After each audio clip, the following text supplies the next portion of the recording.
नमस्कार साथियों, कैसे हैं आप सभी। उम्मीद करते हैं कि आप स्वस्थ होंगे, सुरक्षित होंगे और सुखी होंगे। जैसा कि हमारा नित्य किसी न किसी विचारों को लेके और अपने संकल्पों के माध्यम से अपने समझदारी के हिसाब से चीजों को, चुनौतियों को सहन करते हुए आगे बढ़ते हैं और उनको जो आपको जो भी विचार या आपके जो निर्णय हैं किसी कारणवश आप उनको लेने में असमर्थ होते हैं, उनमें आपकी जो ज्ञानता का भंडार है, जो ज्ञान से भरपूर आपका जो विवेक है, वही आपके डिसीजन लेने में मदद करता है। और इस मददगार में हम आप मिलकर आपस में इसको बढ़ाएंगे और इसको जीने की कोशिश करेंगे।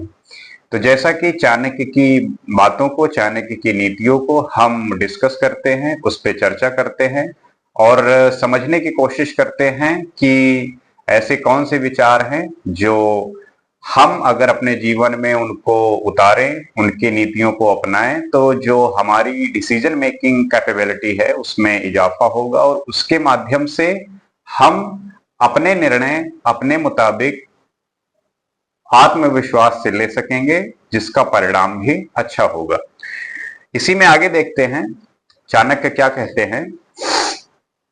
वो कहते हैं, किम तया क्रियते धेन्वा याना द्रौगधी ना गर्भणी को अर्था पुत्रेण जातेन यो ना विद्वान ना भक्तिमान। अर्थात जिस तरह दूध न देने वाली व गर्भ न धारण करने वाली गाय से कोई लाभ नहीं, उसी प्रकार यदि पुत्र भी विद्वान और माता पिता की सेवा करने वाला ना हो तो उससे किसी प्रकार का लाभ नहीं हो सकता। यहाँ पे एक पुत्र की क्या जिम्मेवारी होनी चाहिए उनके माता पिता के प्रति, इसको जताने का, बताने का और इस पे प्रकाश डाला है। वो कहते हैं कि कोई भी व्यक्ति ऐसी गाय को पालना पसंद नहीं करेगा जो ना दूध देती हो और ना ही गर्भ धारण करने के योग्य हो। आजकल आप देख ही रहे होंगे कि जो गाय दूध देती है, जो जिसके अंदर ये क्षमता है कि वो बच्चों का गर्भ धारण कर सके और उसके पश्चात वो दूध दे सके, तो ऐसी गायों की ही पूजा जाता है और ऐसी गायों का ही संरक्षण किया जाता है। और जो गाय इससे वंचित होती हैं, जो ये इसके क्षमता के लिए नहीं है, ऐसा नहीं कर सकती, तो उनका कोई योग्य नहीं रह जाता, कोई भी लाभ नहीं होता, तो लोग उन्हें छोड़ देते हैं। उसी प्रकार ऐसे पुत्र जो भी कोई लाभ नहीं है, मतलब ऐसे पुत्र से भी कोई लाभ नहीं जो ना पढ़ा लिखा और ना माता पिता की सेवा करता हो। तात्पर्य यही है कि अगर पुत्र पढ़ा लिखा ना हो, समझदार ना हो, विवेकी ना हो और जो माता पिता की सेवा ना करे, तो फिर ऐसे पुत्र होने का कोई मतलब नहीं रह जाता। ऐसे पुत्र से अच्छा है कि ऐसा पुत्र ना ही हो। तो हर एक व्यक्ति को अपने माँ बाप के प्रति और उसको अपने व्यक्तित्व के विकास के प्रति उसे सजग रहना चाहिए, उसे सचेत रहना चाहिए और अपने लिए, अपने माता पिता के लिए उसको भरपूर मेहनत करना चाहिए, जिसके पश्चात वो खुद को और अपने माता पिता के सर को ऊंचा कर सकें। आगे देखते हैं, संसार ताप दग्धा नाम त्रयो विश्रांति हेतवः अपत्यम च कलत्रम च सताम संगत रेव च। अर्थात इस संसार में दुखी लोगों को तीन बातों से ही शांति प्राप्त हो सकती है: अच्छी संतान, पतिव्रता स्त्री और सज्जन लोगों का सत्संग। यहाँ पे चाणक्य इस बात को बता रहे हैं। वो कह रहे हैं कि अगर व्यक्ति दुखी है, अगर वो परेशान है, उसके जीवन में शांति नहीं है, तो ऐसी तीन चीजें हैं जो उसको सुख पहुंचा सकती है, जो उसको शांति मिल सकती है। किन वजह से? एक तो अच्छी संतान, उनके संतान ऐसे हो जिससे माता पिता का जो कद है वो ऊंचा उठ सके, उससे उनको एक सम्मान का भाव मिले हर किसी से। तो एक अच्छी संतान का जो उनकी सेवा करे। पतिव्रता स्त्री, और जो ये चाहे स्त्री हो या पुरुष हो, एक दूसरे के प्रति जो ट्रस्ट है वो होना चाहिए, क्योंकि उसी से रिश्ते की एक बुनियाद बनती है। और रिश्ते का जो बुनियाद है वो वही है कि अगर भरोसा है, अगर ट्रस्ट है, तभी जो है आपका रिश्ता, आप में जो कम्युनिकेशन की एक गैप ना होने पाए, आपके बीच बिल्कुल ठीक सारी चीजें चलें, एक लॉयल होने का, एक ट्रस्टी होने का, तो वो बहुत मायने रखता है और वो होना बहुत जरूरी है। और सज्जन लोगों का सत्संग, अपन वही कि अगर आप अच्छे लोगों के बीच रह रहे हो तो जो आपके विचार है वो भी अच्छे होंगे। तो अपने कार्यों अथवा व्यापार में लगे हुए व्यक्तियों के लिए घर में आने पर शांति मिलनी चाहिए। ऐसा तभी हो सकता है जब उसके पुत्र और पुत्रियां गुणी हो। बिल्कुल सही बात है। स्त्री पतिव्रता और नम्र स्वभाव वाली हो।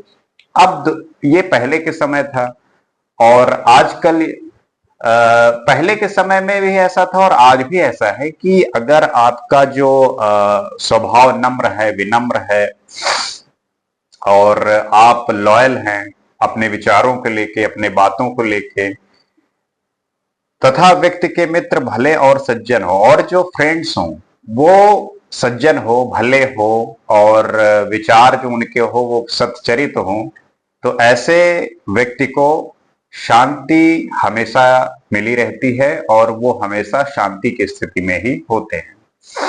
आगे देखते हैं।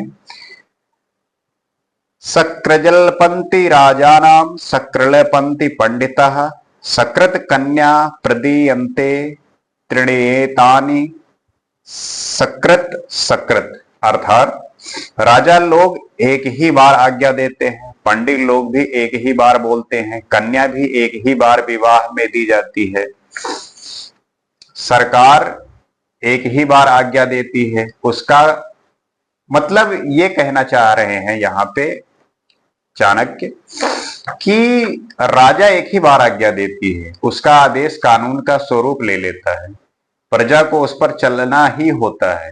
जाहिर सी बात है, जो सरकार का आदेश आ गया उसे मानना ही पड़ता है। और पहले के समय में राजतंत्र था तो जो राजा का आदेश आ गया उसे पालन करना पड़ता था।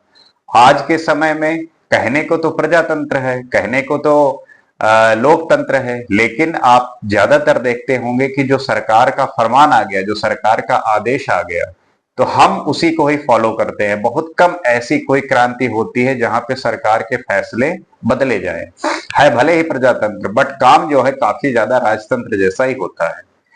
तो इसी प्रकार पंडित लोग भी किसी आयोजन में श्लोक आदि एक बार ही बोलते हैं। ठीक इसी प्रकार कन्या का विवाह भी एक बार होता है। जैसे पंडित लोग हैं जब पूजा पाठ कराते हैं तब आप देखते होंगे कि जो उनके मंत्र हैं वो बस एक ही बार उच्चारित होते हैं, वो मतलब एक बार मंत्र कहते गए और वो चीजें होती जाती हैं। तो उसी प्रकार जो कन्या का विवाह है वो भी एक ही बार होता है। तो माता पिता अथवा अन्य संबंध रखने वाले कोई वचन देते हैं उसे निभाने का पूरा प्रयत्न किया जाता है। यहाँ पे चाणक्य का जो कहने का मतलब है यह है कि ये कार्य ऐसे हैं जो केवल एक एक बार ही होते हैं, इन्हें बार बार नहीं दोहराया जाता। इनके संबंध में बार बार निश्चय बदलने से बात हल्की पड़ जाती है, उसका प्रभाव कम हो जाता है।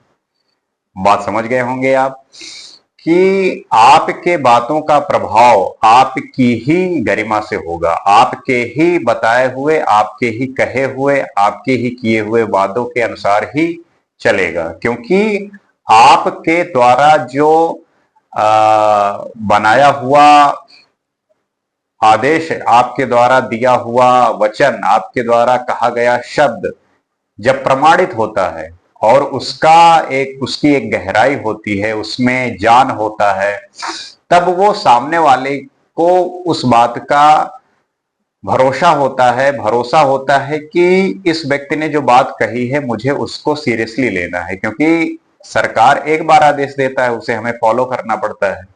उसी प्रकार पंडित भी अपने श्लोक जो है एक ही बार पढ़ते हैं, तो हमें भी अपने जो शब्द हैं, अपने जो वाक्य हैं, उसको बहुत सोच समझकर और बहुत ध्यान से उच्चारित करना चाहिए, क्योंकि उनकी अगर आप फालतू में अगर आपके बातों में वजन नहीं होगी, अगर आपके बातों में वो वैलिडेशन नहीं होगा, तो आपकी बात सुनेगा कौन? आपको भी अपने बातों में एक समझ लानी चाहिए, आपके बातों में गहराई होनी चाहिए, जिससे लोग आपके बातों को सुने और उससे सीखें। ये आपकी भी जिम्मेवारी बनती है कि आपके कहे हुए शब्द, आपके कहे हुई बातें सारी कारगर हों और अच्छी हों, सत्य हो। उम्मीद करते हैं कि इन विचारों से आप समझे होंगे और इस पे मंथन करेंगे। इसी तरीके से अगले एपिसोड में हम फिर नए विचारों पर बात करेंगे। आज के लिए इतना ही। नमस्कार।